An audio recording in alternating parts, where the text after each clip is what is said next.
Coast is going to be looking for that matchup, you know, dodging the Lycan away from the Timber. Absolutely, and they're playing very defensively over here by this rune spot. They're all grouped up and trying to just get any information possible by sending out the wolves. But over on that low ground, you have the side of Mud Golems approaching here. Zibe. Oh, Zibe needs to run a little bit more, but he is going to get rooted in place thanks to Fata. There's the spin, and that's going to be our first blood. Very nicely done, Chessie. Gonna just jump away here. A slippery fellow, that puck. They're going to get all 4 bounty runes. And that is not the way you want to start a game, for sure. No, definitely not. Not with a very snowball-y kind of draft when you are playing with this Lycan. Definitely don't want to be playing at that deficit. And let's see, that lane matchup. Timber is going to run toward bottom, and it's going to be Void Spirit versus Lycan. So Charlie will be pretty happy. And they're going to have the Ember and the Coddle down there versus that big pressure lane, which is very ideal for them. This is actually quite nice setup. Chessie, a cute little orb to make sure that he can keep blocking the off lane. And they're going to fissure block it too. Very nice here, trying to equalize those lanes a little bit more, put it more in their favor. And yeah, so got Charlie facing up against 9 here in the mid lane. It's a little bit more comfortable for him for sure. Yeah, he'll be able to get much better, like, uncontested farm as it's like. And not saying that he's going to shut down the Void Spirit by any means. 9 is going to free farm, but Timber isn't going to be, like, bully him out of the lane, which would happen if he was bottom. Seeing Biver already start to pull waves and also block the pull camp. He does get the block pull. Nicely done by Biver. And oh, look, the bounty's still there. Oh. Yeah. Well, they get the other one too. Just for good measure. There we go, all of them. They were getting too comfy. They're like, oh yeah, someone will grab that, I'm sure. And they just totally forgot. Man. Imagine being on top of the world like that, Fog, where you could afford to forget to grab a bounty rune. Yeah. Seeing mid, 9 has killed 3 wolves so far, I believe. And he's trying to go for another one. So he's going to get, I mean, a 4th wolf. That's very significant in mid. You see he's already got a decent experience lead for the moment. 1 wolf has been killed by the enemy team. I only said 1. I swear I saw 2 die, because he killed the initial one too, but okay. As bottom, 33. This lane, he has to be a little cautious in the first few levels because it's just so much harass and magic damage. Yeah, the Coddle Blast definitely does not feel great when you are a Timbersaw and you just want people to go and click you. Biver, though, making a little bit of moves here. Just going to harass a bit with the Battery Assault. Try to drag those creeps over and upwards here. Pretty quiet game, though, otherwise. After that first blood, feels like everyone's just playing pretty cautiously. Granted, it is difficult to, you know, go and hold down a puck or something like that. Timber's not exactly the easiest kill in the world, despite the large amounts of magic damage in that lane. We might have a bit of a quiet one for some moments, unless like Fada dies because he's out of position versus this Earthshaker. I don't see many kill threats happening on the map. Like Zibe, he has boots versus Clockwork, so he's speedy, shouldn't get caught. Ember Spirit's not going to get threatened. Lycan shouldn't. Yeah, this is looking to be like a pretty stale start here. Skeeter's going to start getting hit by Chessie a lot, so top maybe the safe lane can get punished, but they can't kill Puck or Earthshaker. Like a Fissure can just push them out, and for the most part, Era shouldn't actually be playing in the lane anyway. I have a feeling that once we get those level 6 online for the... man, I mean, it's tough, right, though? Because, you know, you want to see this Void Spirit start to get pretty active. You want to see 9 start to make these rotations, but if he leaves the lane, Charlie is just going to be chomping away over at that tower, too. Yeah, maybe the 4-minute runes could look to kick something off, because there are some big things that Biver can make happen. He does have some, you know, if he finds the Earthshaker, if he finds a position to actually get people in cogs, he actually does find Supreme for a second. Gonna need a little bit more damage to take him down, though, so just a good, healthy amount of harass going on in that bottom lane.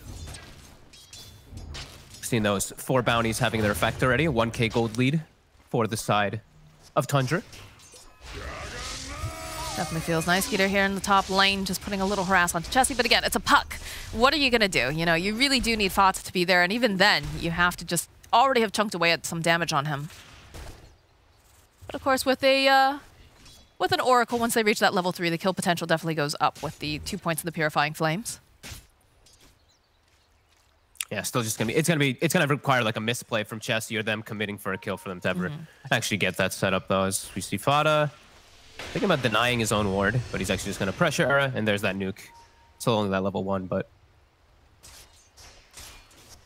We've got a haste rune that just got picked up on the Void Spirit as well. Surprised that he didn't opt to try to make something happen, but perhaps just too worried. Wants to stay over here in the mid lane and get that farm going on. Skeeter taking a little bit of damage, but again, it's just a lot of pokes and prods right now in this early bit of the game. Yeah. Charlie's done a great job. So 11 denies. He's doing great versus 9 right now, getting all these. And he's actually been resummoning his wolves constantly. Like right when the wolf is about to die, he gets a nice resummon versus 9. But 9 now with this haste. Yeah, he's trying to do some body block. I don't think he has quite enough damage though, and he's sitting a little low himself. Does have another bottle charge. Does have his nukes coming up in 5. Might go for Charlie. Yep, it's definitely going in for Charlie here, but does he have enough? Oh, he needs maybe one more hit. He's going to go for the dive. One more hit, sorry. Teleport coming out. This is not looking great because you have a rotation here from Era. Charlie trying to juke around in the trees. He's hunting. He's not going to be able to find him, though. The Mango gets used. Nice fissure from Era. Will actually protect Charlie as he throws out another Aether from it. Charlie, though, he's off to the side. They need a little bit more damage, and he's just chasing him down, trying to get the final hit off. The Illuminate comes out now from Zibe. He's made his own rotation, trying to protect him, and it looks like these supports have done their job. They played the bodyguard. They protected President Charlie here in this mid lane.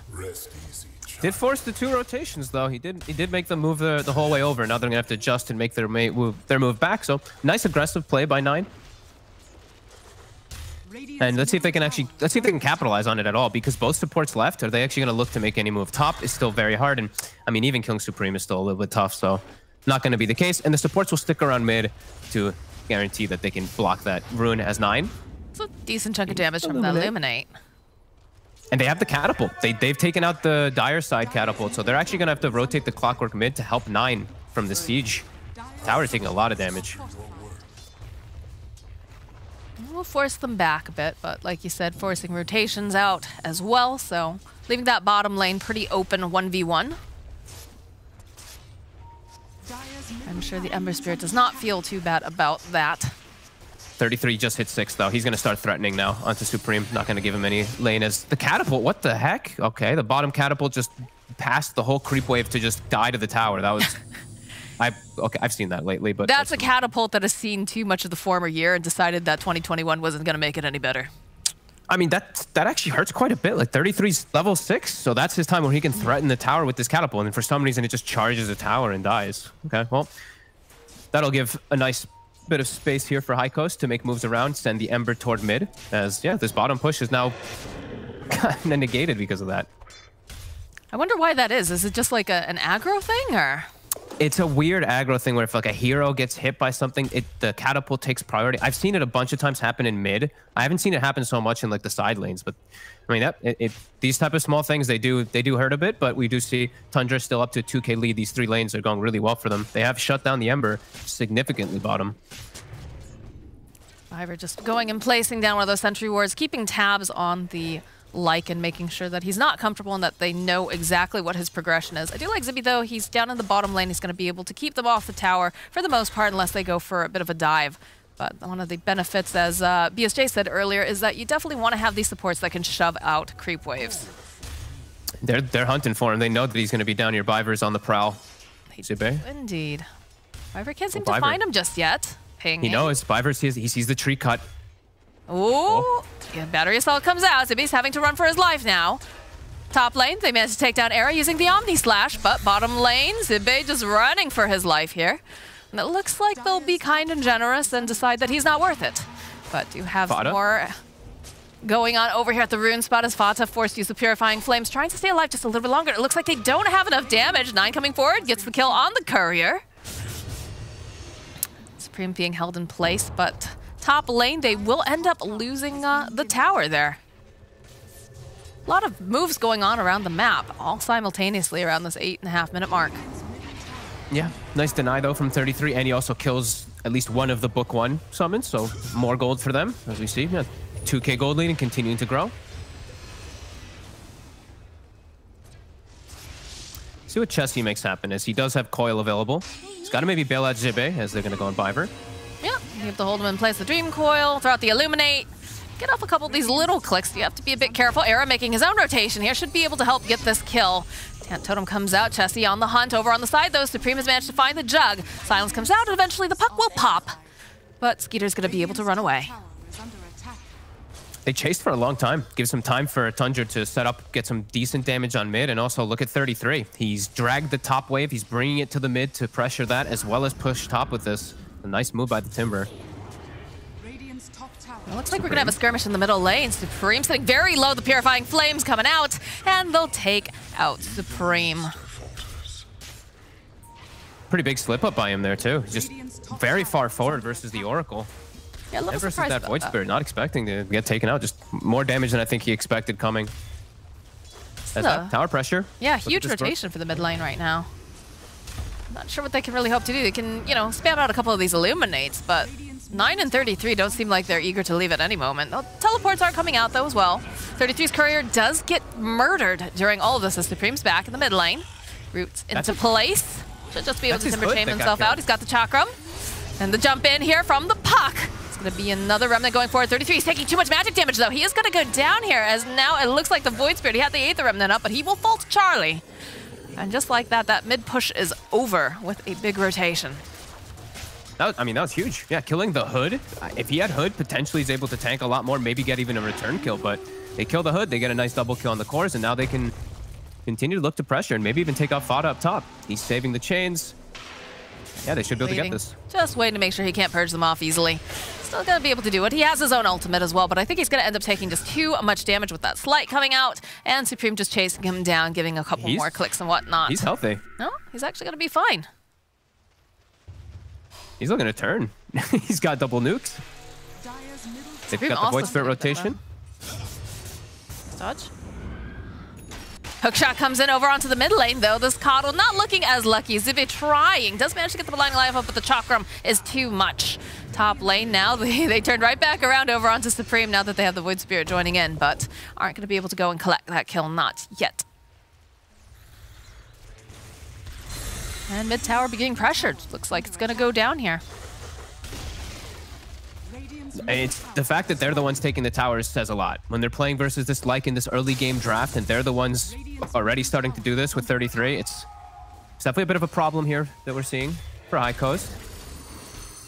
I mean, this is exactly what they were talking about during the draft, right? The fact that 33, you know, he has a very comfortable lane. He starts to pop off. He starts making all the space. Granted, you know, they did manage to take down his Hood of Defiance, but he still hasn't had too much difficulty even not having those components right now.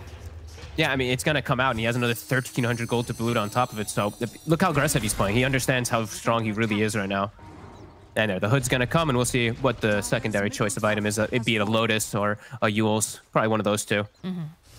I like the idea of the Lotus. I think that seems very good.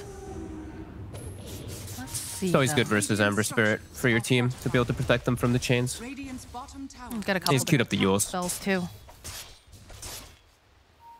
I think he might still switch because Yule's you can get countered versus the Lycan book, but I mean either way it's still a valuable item. It's going to make him pretty much invulnerable. The other one is more of a selfless item. It helps your team out a little more. Another tower going for the wave Tundra. Almost all 3 tier 1s.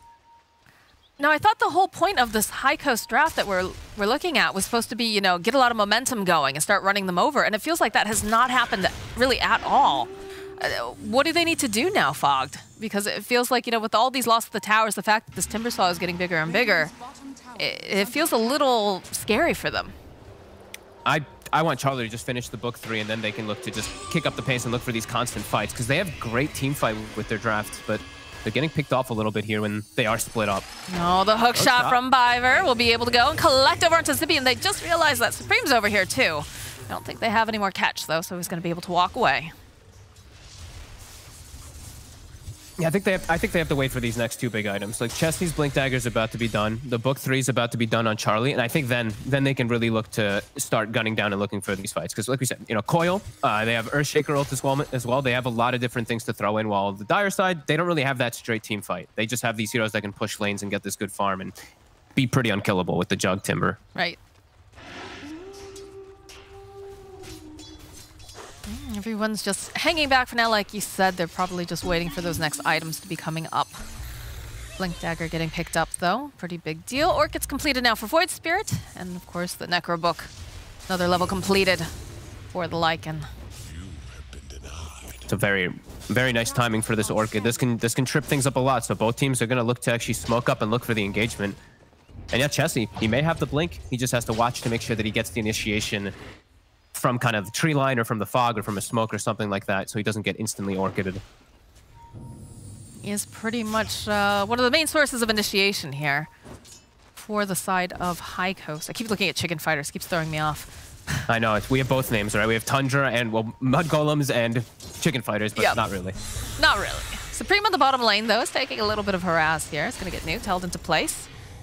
Here comes the move, Charlie. Here comes the rest of the team, though. Fada just getting nibbled at here by all of these summons. Is going to be forced to use his own ultimate to run away. TP out. Dreamquell's going to get used down over here on the side. Going the easy Echo Slam over here. Doesn't really do that much, though, against this Timbersaw. He's too powerful. He's silenced up, though. Turn back around. They've got a lot of damage over here onto this puck. For on the backside, Biver and Era kind of duking it out. Era's not looking too healthy, though. He's going to be taken down as the rest of the side of High Coast seems to just want to walk away now.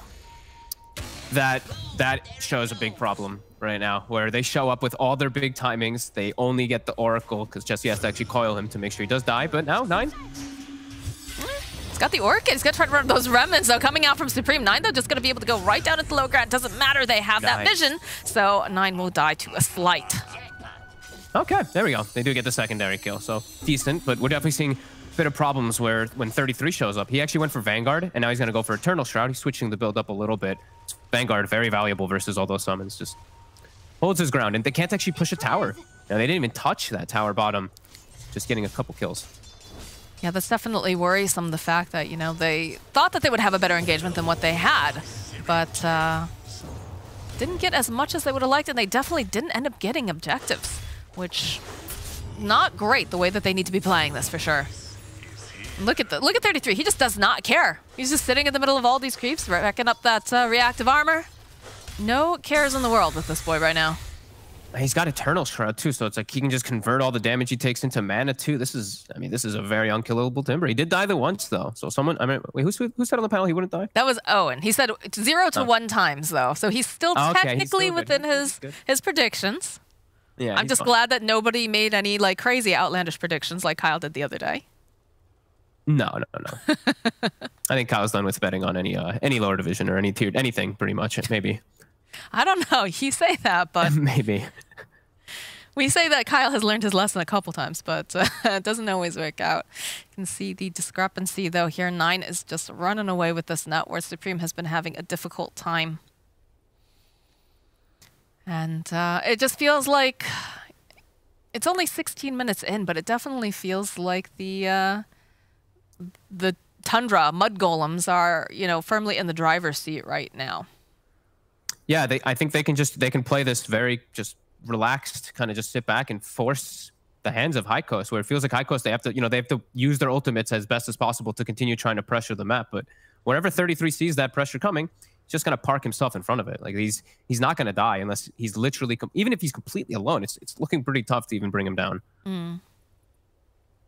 Now, see, if you were a capitalist, you would have just cursed him completely to the point where, you know, he would definitely die multiple times and maybe even, you know, lose disconnect. He'd have a disconnect issue or something like that. Yeah, I mean, that might happen. I think that's the only way he might just die. Could be. Man, Chessie, I like the green screen setup on him. I like the fact that he looks like he's playing outdoors. The nice warm sunshine that doesn't exist in Sweden right now. That is pretty cute, actually. I like it. Not as cute as cat cams, though. More cat cams, please, Fogged. I don't know where he is, actually. My kitty, I don't know where he went. Just wandered off. He's been sleeping all morning. He was bugging me last game, trying to make me play with him. All right, we're getting ready. Ready to go. So let's see. See how they weather the storm of 33. That's a big storm, and it's only getting bigger. All right. Right now, looking at the net worth, 8.7K currently for Skeeter here. 8.5 on the Timber and 7.1 on Void Spirit. Puck is the next highest coming out from the side of High Coast, which is unfortunate because it doesn't feel like he's able to do a whole heck of a lot. And as we say that, he immediately gets silenced up, dragged up into cogs, and he's just dead. Nothing that can be done about that. Charlie joining into the fight here, but they just teleport out. Yeah, 9 just jumps into the tree line, and he'll be able to cut his way out with his Quelling Blade. They do lose that Obs Ward that was scouting out Chessie, a very nice one. God, look at 33. Look at this guy. Yeah, he doesn't care. Just pokes right back at Supreme, says, oh, that's really cute. I mean, he just actually walks up to Supreme and he's like, oh, you have Flame Guard on? Thank you so much. Pops his Eternal Shroud, gets all his mana back, and then walks away. I love that item. It does feel really strong, especially on Bristleback. Been seeing that a lot recently. Yeah. And he's going to commit for the Crimson Guard. So versus all these minions to protect his team, you know, you can only dispel 1 or 2 off with the Necro Book. So yeah, the guard, the block is going to be very significant. We do see the Blink finished up on Era. So more team fight, as we said, on the side of High Coast. But I mean, Skeeter's just chilling. He's getting the synergy. It's all building in that trio. He's got the Maelstrom, he's got the Ags, and now he's going for the Shard. So you always have that spin to win power. Yeah, I mean, he's got all the space in the world. They haven't been able to pressure him at all, and that's a huge concern because he's just running away with the net worth. Now look at Charlie, 7.6k versus 9.4 over here on this jug. They do manage to take down Fada, but this just opens the door here for them to go and take Roche. They don't have to worry about the Earthshaker now. They don't have that that pressure there just yet, although they are rotating. They do know that they're in there, so they do have to be a bit careful, and we do have the Echo Slam still available. He's all smoked up. So they'll force him out of the pit, sitting fairly low. Again, 33, very, very tanky. Doesn't seem to mind to be, you know, held into place right now. Has the Eternal Shroud, but I think they need some sort of a pick-off. What do you think, Vogt? It's too scary. 33 just is reading all of it. He's just walking around. They can't make the moves. Like I think this is the 3rd smoke I've seen from High Coast. And Era's going to be the one. Oh, Era's the big target if they can grab him, but he blinks out. Hook shot in from Fiverr. Doesn't find anything here. Perhaps a little over-eager. It's going to be the Fissure. Fata throwing his ultimate on himself, trying to protect. We'll push back over here onto Chessie, and they are held into place. They need to get in. Oh, there it is, the jump over onto the back. They're just Delta splitting, though. They do manage to take down Fiverr, so they find something here. 33, though, coming from behind. Chessie jumping forward. Looks like he's going to be able to get enough damage off over onto 9. So 9 next to Fall Skeeter here. He does have the Omni Slash, trying to get some of those nice balances. It's going to be unsuccessful here as 33 just poking. Chessie also, though, trying to find an opening. 33 looking at Supreme.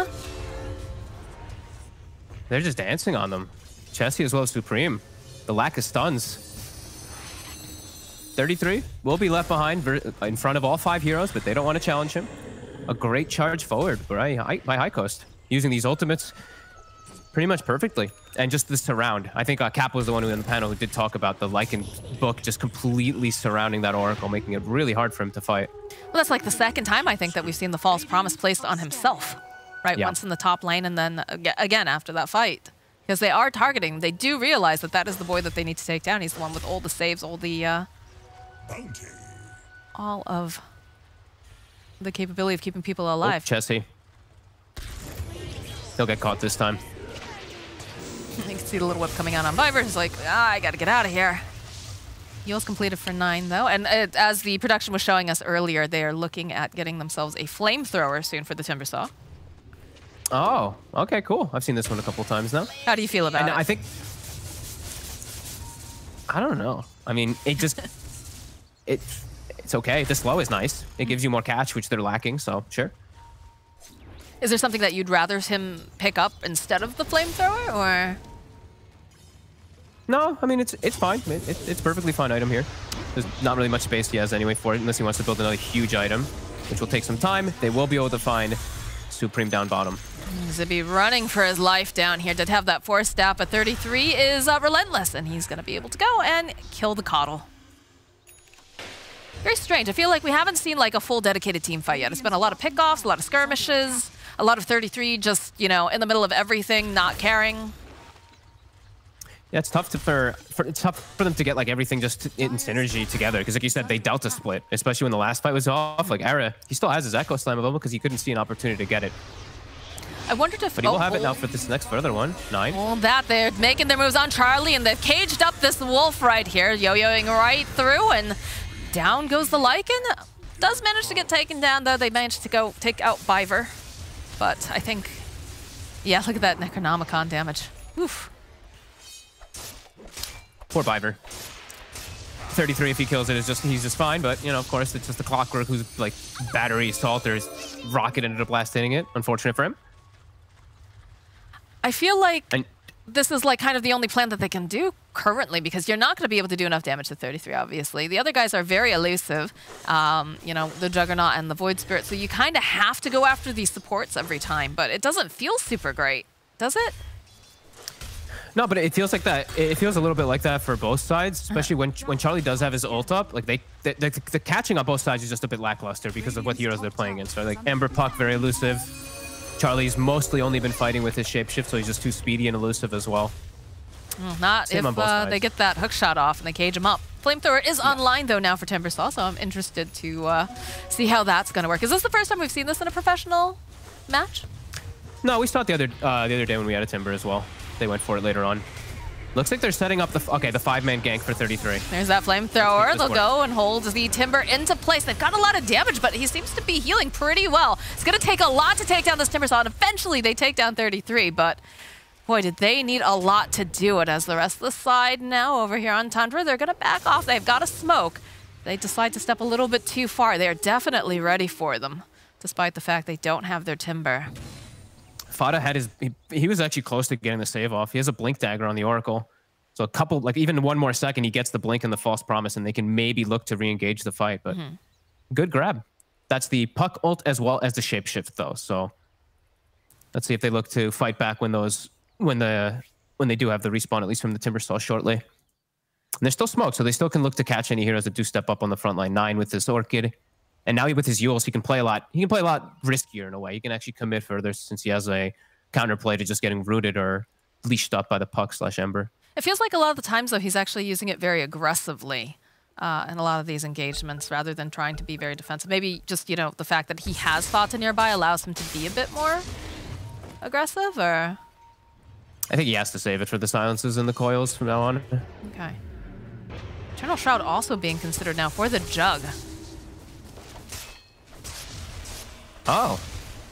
That sounds very surprised for me, Fugged. I'm very surprised by it. I just noticed he had a hood, too. I mean, I didn't even notice he got the hood right before, but I mean, it is 4 pretty much entirely magic damage heroes in a way. I mean, Ember is a little bit of mixed, but okay.